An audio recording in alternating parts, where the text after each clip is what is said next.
Welcome, everybody, to Traveling with Bruce. It's Bruce here. We've got news today, November the 23rd, 2020. We are going to talk about the Disney Cruise Line and our friends at the CDC. Again, thank you for joining me here, Traveling with Bruce. Thank you for subscribing to my channel. Thank you, those of you making donations to my channel via PayPal. The folks at YouTube are not paying us these days for the ads that you see. We're hoping the glitch gets repaired soon. Thank you for becoming sponsor members as well. Those of you who are doing this, 33 cents a day. I love it. We do live sponsor member shows every Monday and Friday just for sponsor members. Become part of the gang and join us. We have a lot of fun. The news today, Disney has canceled cruises again. They've extended their shutdown now till next year, 2021, all the way to March. The CDC made a big announcement this weekend that got buried. At least they tried to bury it in the press, but the press did pick up on it. The bottom line is the CDC is telling Americans do not cruise on any ship, whether it's a river cruise or whether it's an ocean-going vessel, because it is unsafe to do so. Despite that warning, they did not reimpose the no-sail order that they had lifted for November 1. And so cruise lines, on the one hand, are being encouraged by the CDC to try test cruising and try to bring through new health protocols. On the other hand, they're telling Americans don't cruise whatsoever. It is totally unsafe to do so. So you tell me what's going on. The messaging is very confusing, and I think it's going to stay that way until Inauguration Day. Hopefully we'll get clarity then.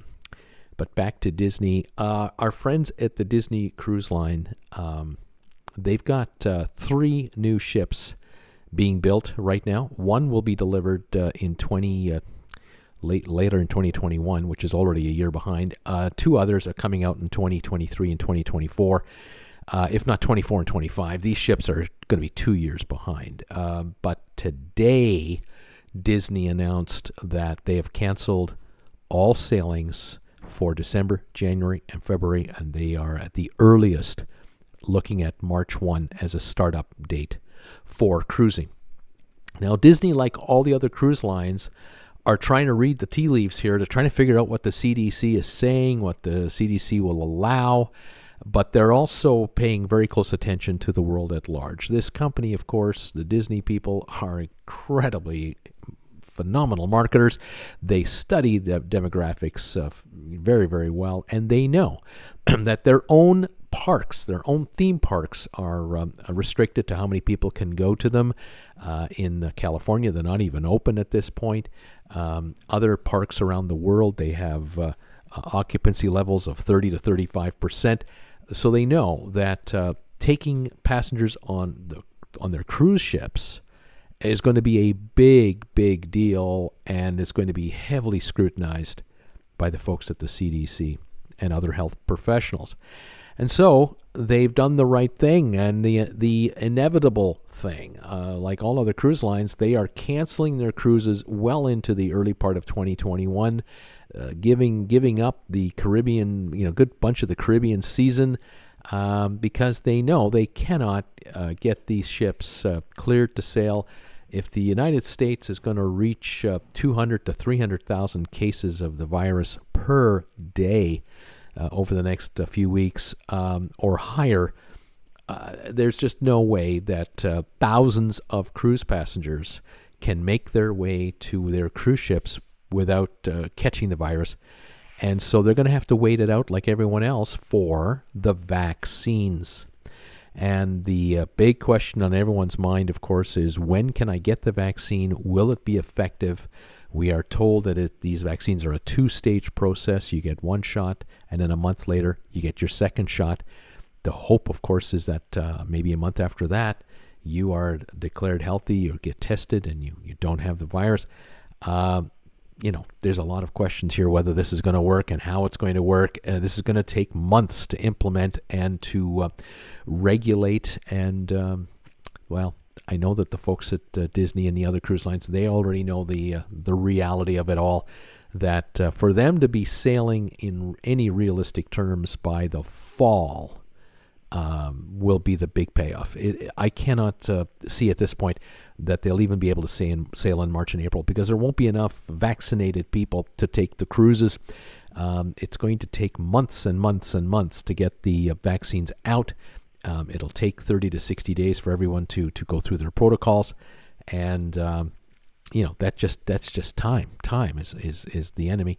And the reality of the situation. So our friends at Disney are right now saying we're not going to cruise until March, but don't be surprised that in the next, say, 6-8 weeks, they announce yet another 2 or 3 month suspension. With only 4 ships compared to 100 ships for some of these other lines, 50 ships, they're canceling, obviously, tens of thousands of people out of a cruise, but not millions. And the folks at Carnival and Royal Caribbean, Norwegian, they're the ones with the big problems. They have to do a 1 month cancellation, and they're letting 500,000 to 1 million people know you can't go on your cruise. This will continue on their lines as well, unfortunately. And so the future cruise credit game will be a part of our lives for a while, and the demand for cruising will continue to be very, very high because, of course, millions of people have lost their cruises since last March of 2020, and they might not be able to start sailing until September, October of 2021. You can imagine upwards of 30 million people will have had their cruises canceled around the world. Even if half of them took a future cruise credit, that's a 15 million demand on an industry that is bleeding to death financially, because every day that goes by, millions and millions of dollars are lost as they're waiting it out. But the folks at Disney can handle it. They don't like it, but they can do it. They'll wait it out. They'll get their new ships eventually. They'll be up to 7 ships. They might retire an old one, but then again, they might announce additional ships beyond that. The brand is popular. The brand has a high quality, high satisfaction rate. If you're an adult with a child or two and you can afford it, these cruises are wonderful experiences to enjoy with your entire family. And a lot of folks who take Disney cruises will not switch to another cruise line. They come back time and again because of the absolutely phenomenal service and the amenities and everything they offer. Absolutely wonderful. For the folks in Port Canaveral, it's devastating financially because a lot of people depend on these cruise lines to use the Port of Canaveral for their home port. Unfortunately, all ports around the world are feeling it, as are many support industries. But the delays are necessary because we have a pandemic that is out of control, and it has to be quelled with vaccines. Hopefully they'll come soon, and they will be very effective. And if that's the case, we can slowly but surely count the days where we can go back to these wonderful ships and all the other brands that are out there waiting for us to take us on our next cruise. Thank you for joining me today, Traveling with Bruce. Thanks for your support.